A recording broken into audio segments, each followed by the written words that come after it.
Now I'd like to solve this example in a slightly different way. Let me summarize what we have done by referring to an earlier slide. What we are given is a set of measurements from which we were able to deduce that picture. From that picture, we went to this picture by making use of the Mohr circle because it was a state of generalized plane strain.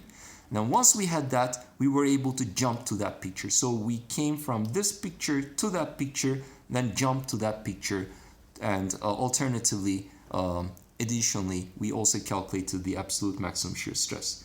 Now, alternatively, what we can do is instead of going like this, I can go like this. So in other words, given the state of stress with respect strain, with respect to the original set of coordinates, I can first calculate the stress components with respect to x, y, z, and directly go for these. Now, once I know those, I can come back down and calculate the principal strain. So it's the reverse direction.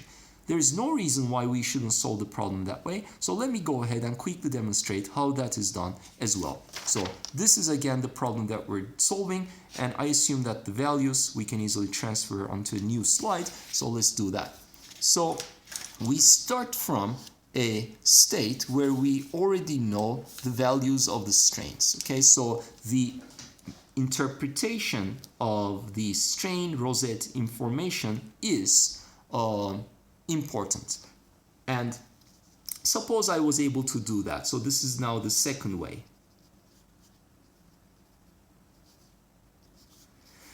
And we are able to determine from the rosette of strain gauges that epsilon x is equal to 190 microstrains, epsilon y is equal to minus 130, and gamma xy is equal to 577.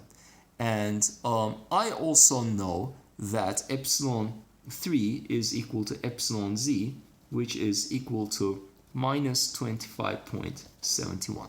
Okay, so I've done that, all of that information, having access to the equations that I do. Okay, so now I know the state of strain with respect to XYZ system, and I'm now going to jump to the state of stress with respect to the same system. So everything in microstrains here. So now, how would I do that? I want to determine all the stress components. Well, to do that, I need to write down the components, the relation between stress and strain.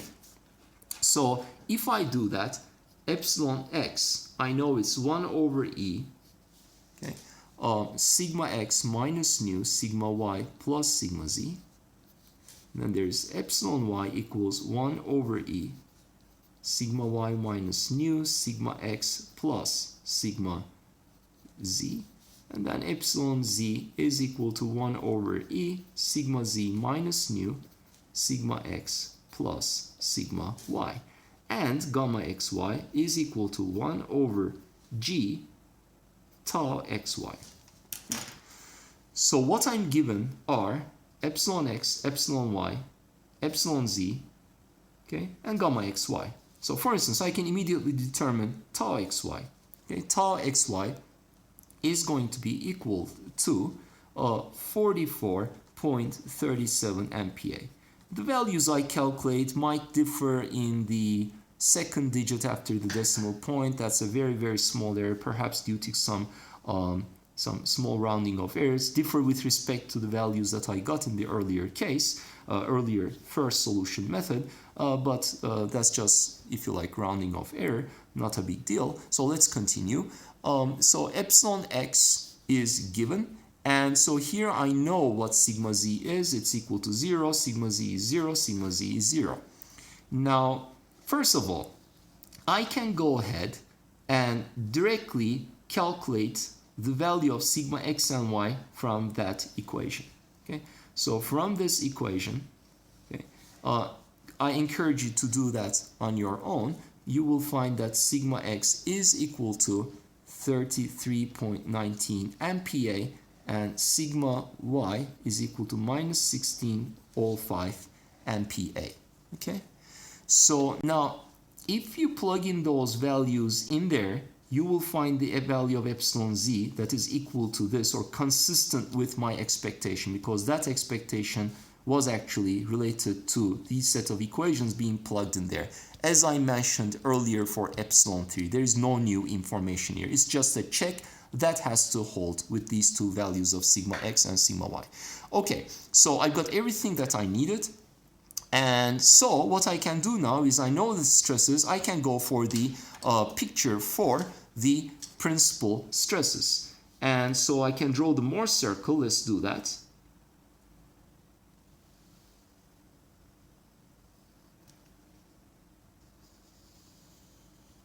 So that is the normal stress. This is the shear stress. There is no factor of 2 here, right?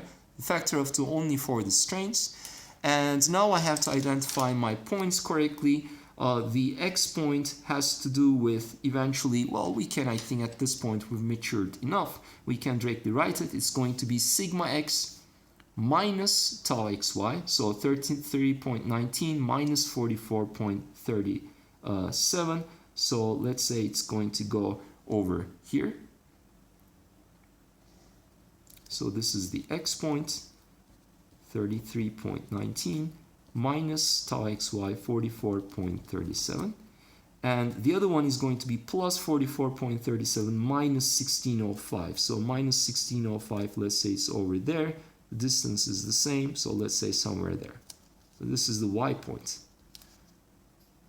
Minus 1605 and 44.37. Okay, so I can go ahead and draw my dial.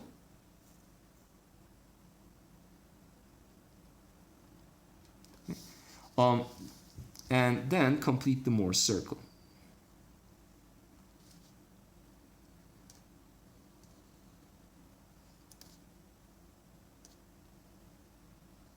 Okay. Good. So the center lies at, again, I just indicated with A, that plus that divided by 2. So let's do that. 33.19 plus 6.19 minus 16.05 divided by 2. So let's call that approximately 25.16. Well, just a tiny glitch because I managed to calculate the center of the circle incorrectly. It should have been 8.57. So once I know the correct center, then I can go ahead and calculate also the radius. And so that distance is 33.19 minus 8.57. So 24.62, I'll square that, on top of that add 44.37 squared, square root gives me 50.74, okay? So the radius is equal to 50.74, and well, that's no surprise because the radius simultaneously corresponds to the maximum shear stress that I obtain on this plane. So it's going to be the xy plane. So this is going to be within the 1, 2 plane, or tau 3 is equal to 50.74. Now, why is that not a surprise? Well, because the principal stress sigma 1 is equal to the center plus that value. So 8.57 plus 50.74, which is 59.31. So the values, notice, are very close but differ in the second digit after the decimal point due to round-off errors from the ones that I got earlier. So the other value is 8.57 minus the radius 50.74, which is sigma 2 equals minus 42.17. Okay, so round that off to 42.2 if you like, and that's fine. So now what about the third principal stress? Well, the third principal stress, remember, is a state of plane stress because we're on a free surface, and therefore sigma 3 is there and it's equal to 0. It's equal to sigma z. And therefore now what we have is the observation that this is simultaneously equal to tau max. Okay, and now if you'd like to calculate gamma max from it, then you can immediately do so by simply dividing it through g, and that's a result or a relation that we've used before. You'll get the value of gamma max that we got apart from a round of error. And now, well, good. So how do I get the principal normal strains? Well, the way you get that is by again recalling that the relation between stress and strain, they hold with respect to any set of axes. So that's something that we've already used before as well. So in this case, I'm going to write down epsilon 1, epsilon 2, epsilon 3. I know what epsilon 3 eventually is. It's epsilon z, but we can write it anyway. So that's 1 over e.